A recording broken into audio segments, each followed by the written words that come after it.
Hey Collective, welcome back. I hope you're having a good day today. So today's discussion is about energy, but in my opinion, the most sacred energy a human possesses, your sexual energy. We're also going to discuss sex magic and what actually happens when you orgasm in a spiritual context. We're all grown here, right? We can have a discussion about sex without giggling the whole way through, right? We can zip it up and take one for the team. So it's time to understand on a deeper spiritual level what it is you're giving away so freely and how that affects you and them.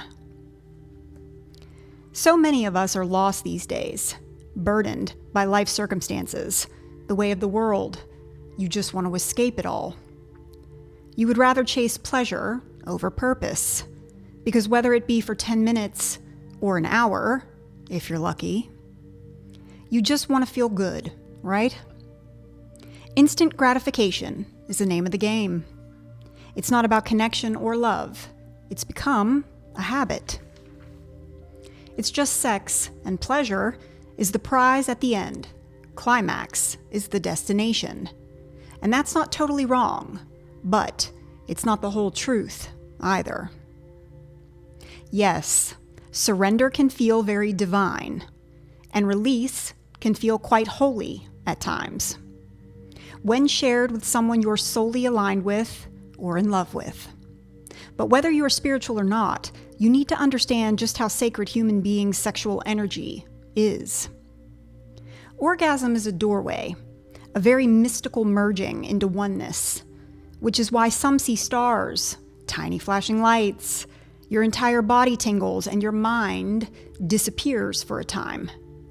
It's not just a neurochemical spike or a physical convulsion. No. What it is an energetic event, a kind of rupture in which the subtle body temporarily dislodges from the physical form. Out-of-body experience is exactly right.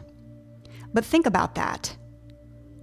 How exposed that leaves your soul to the material world. This rupture is what ancient esoteric traditions call the celestial tear. During, and even for a while after, the soul can either ascend, fragment, or subtly leak into other dimensions beyond our comprehension.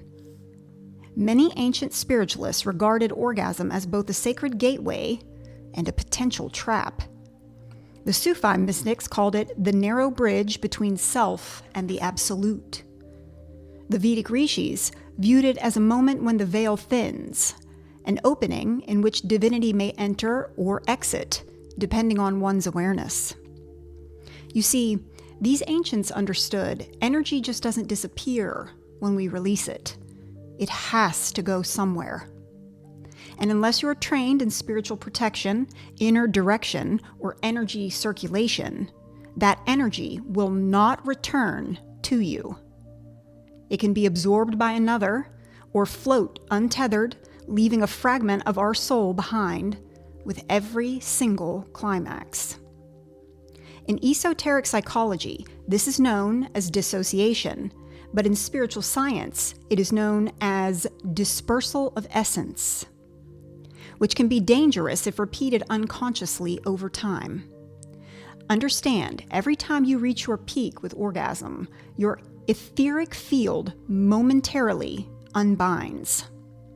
And if there is no conscious recall, no sealing, a trace of the soul may drift out. Now, this loosening of the soul isn't always a bad thing. This type of thing is why people practice tantric sex. But they consciously do this to contact higher realms or to transmute lower vibrational energy to illumination. But when unconsciously or habitually done by the majority of humans, when done without presence, that release becomes like an untied balloon. Energy spills out chaotically, and part of your core coherence goes with it.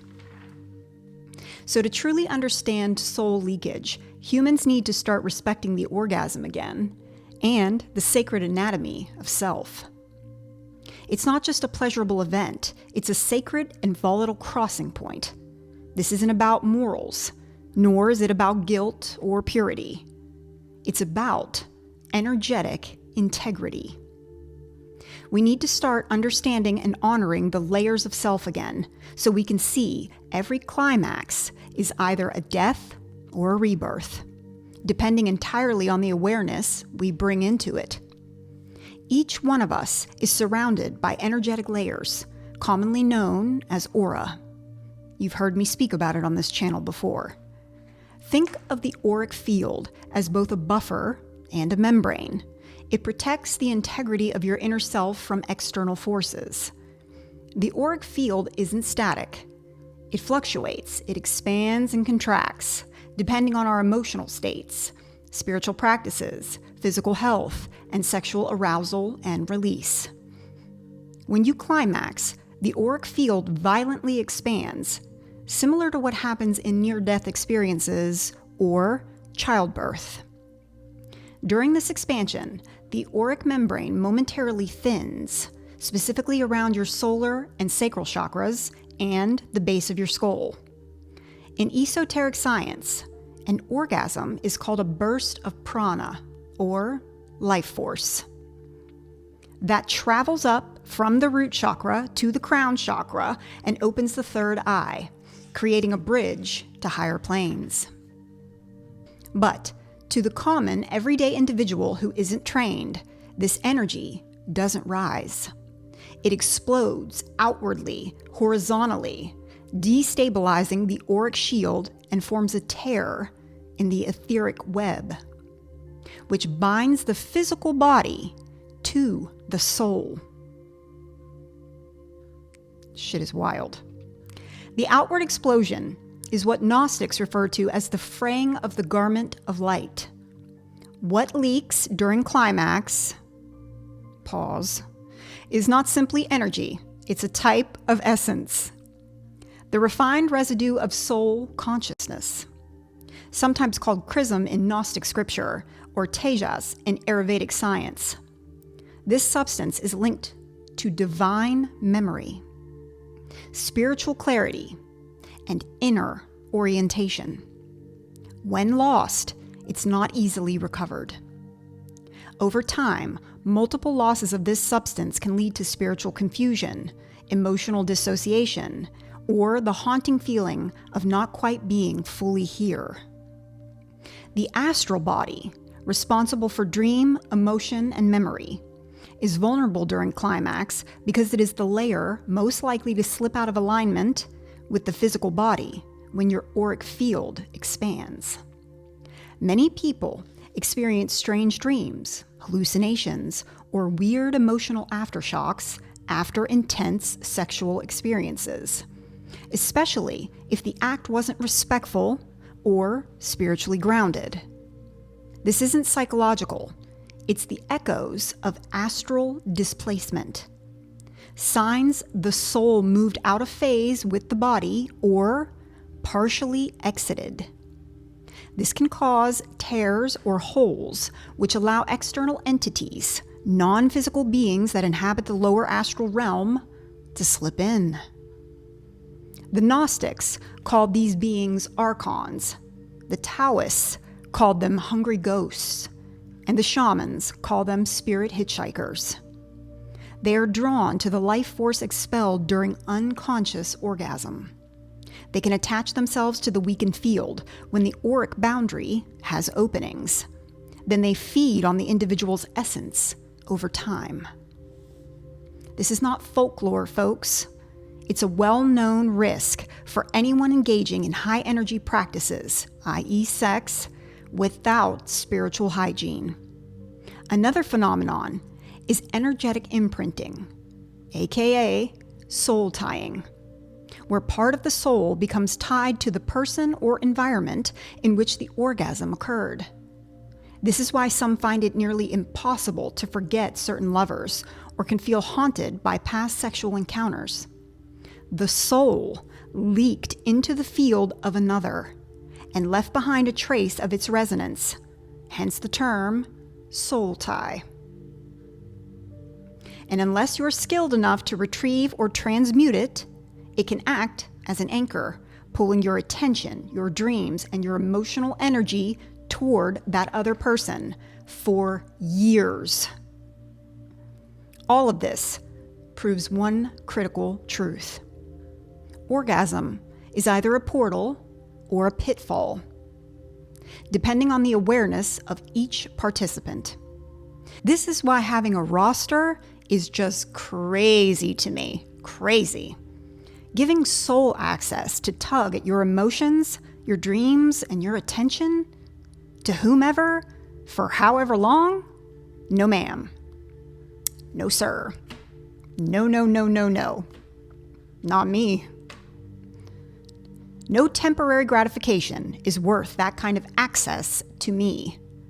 That's just common sense. Or I'm making it common sense right now.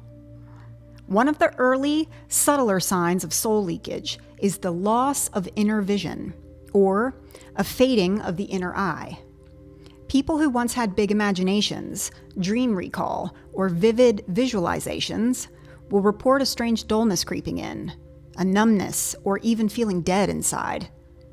After intense sexual encounters, or continued sexual encounters with an energy vampire or warlock who's harvesting energy. Colors of dreams fade, or dreaming stops altogether. Meditation becomes harder. You can't focus. Creativity and imagination is lost. This isn't fatigue. This is the result of the astral body losing cohesion, because it's your astral body that projects images into consciousness. When frayed or siphoned, the mind turns blank or static-filled. People who experience this will often say, I can't see anything when I close my eyes anymore, or I feel like my imagination has died. Your imagination didn't die. Your soul's projection capacity has. The recurring dream of falling is one of the soul's secret indicators of soul slippage, especially if it never ends in impact. When a soul is intact and properly seated in the body, the inner voice, your intuition or higher self, speaks with clarity. But with repeated soul leakage, people notice they can't hear that voice. It becomes silent or splits, meaning you may hear contradicting angel-devil energy on each shoulder. Or you may feel like that voice no longer belongs to you. Now, I just want to bring your attention to what you say when you're in bed. And this is going to be the portion that's about sex magic, or if that's what you want to call it. I don't care how hot it is, how in the moment you are. If someone wants you to say it's theirs, or they own you, or who does it belong to? No. No, no, no. Words are spells. It's a manipulation of air energy. And you could be binding yourself to contracts you're not even aware of, or giving permission to harvest your sacral energy whenever they want. Sexual energy is the currency of the entire universe. Every being, every vibrational creature understands and responds to sexual frequencies. Your sacral is the domain of all creation. Life, yes, but also creative potential. And when being siphoned from, it can become blocked or drained, which manifests as a lack of inspiration, inability to pursue your art, a loss of interest in all hobbies, crafts, and yes, physical infertility. Your sacral chakra is ruled by two planets, Jupiter, which is the planet of manifestation and creation, and Mercury, which is the planet of communication. So friends, be very careful what you're communicating and who you're communicating it to when in the bedroom. You're gonna do what you're gonna do in the bedroom. That's not my business. I'm just here to bring awareness to the fact that there's a whole lot more going on during sex than just reaching a climax. If you understand alchemy, then you'll understand your sacral energy, when stored and channeled, can manifest anything you want in life. so don't be so quick to give it away to just whomever. The sacral sits on the threshold of the lower and central chakras and is the gateway to a higher level of conscious awareness. Sex is a sacred energy exchange, and sex magic can be used for both good and bad. Just like anything, it has a light and a dark side. You are not a battery to plug into for someone else to charge up on. Protect your energy. Know your worth. Respect your body. Respect yourself. And don't forget to show gratitude for all your body can do for you.